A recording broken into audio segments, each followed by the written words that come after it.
क्या ऐसा हो सकता है कि कोई सितारा 25 कमरों के बंगले में रहे और देखते देखते उसकी आर्थिक स्थिति ये हो जाए कि उसे चौल में रहने को मजबूर होना पड़े?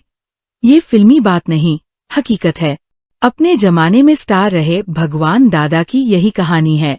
वक्त कभी एक जैसा नहीं रहता और इस बात के जितने उदाहरण बॉलीवुड में मिल सकते हैं उतने शायद कहीं और नहीं। यहाँ आदमी की किस्मत शुक्रवार के शुक्रवार बदलती है। यहाँ लोग गरीबी से उठकर सितारों को छूने वाली ऊंचाई तक पहुँचे हैं और रात दिन आसमान में उड़ने वाले पल भर में जमीन पर आकर गिरे हैं।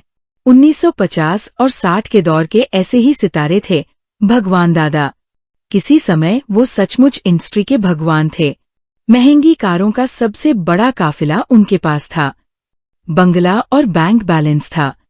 मगर वह भी समय आया जब फिल्मों में घाटे की वजह से वो सब लुटा बैठे और दादर की चौल में 2 कमरे के मकान में रहने को मजबूर हो गए। पुराने दौर में एक्टर आज की तरह निवेश नहीं किया करते थे और जमकर पैसे उड़ाते थे।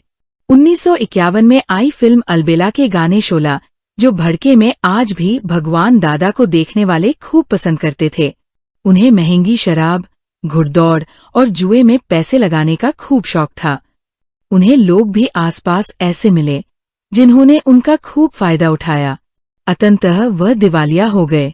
इंडस्ट्री के लोगों ने, जो कभी उनके आगे पीछे काम और पैसे के लिए चक्कर लगाते थे, उनका साथ छोड़ दिया। एक समय ऐसा आया जब स्टार रहे भगवान दादा ने फिल्मों में छोटे छोटे रोल के लिए यहाँ वहाँ धक्के खाए।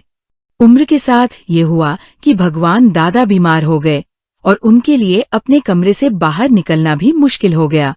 लेकिन अपने आखिरी दिनों के एक इंटरव्यू में उन्होंने बताया कि इंडस्ट्री भले ही बहुत खुदगर्ज लोगों से भरी हो, लेकिन कुछ लोग यहाँ हमेशा अच्छे होते हैं। उन्होंने बताया कि उनके बुरे दौर में भी अशोक कुमार और दिलीप कुमार जैसे लोग उनसे मिलने आते थे। भगवान दादा इन्हें असली मर्द कहते थे। उन्होंने ये भी बताया कि ये दोनों एक्टर कैसे उनकी मदद करते थे। असल में ये लोग भगवान दादा से मिलने के लिए जब जाते तो चुपके से उनके तकिए के नीचे कुछ रुपए रख देते थे। भगवान दादा ने कहा कि मैं अच्छा एक्टर हूँ और सामने वाले को खूब बारीकी से देखता हूँ। मैं इन दोनों की हरकत देख लेता था, मगर यही बताता कि मैंने नहीं देखा, क्योंकि अगर ऐसा नहीं करता तो उनसे पैसा ले भी नहीं पाता। कभी 25 कमरों के बंगले में रहने वाले भगवान दादा का दादर की इसी चाल में 2002 में निधन हो गया।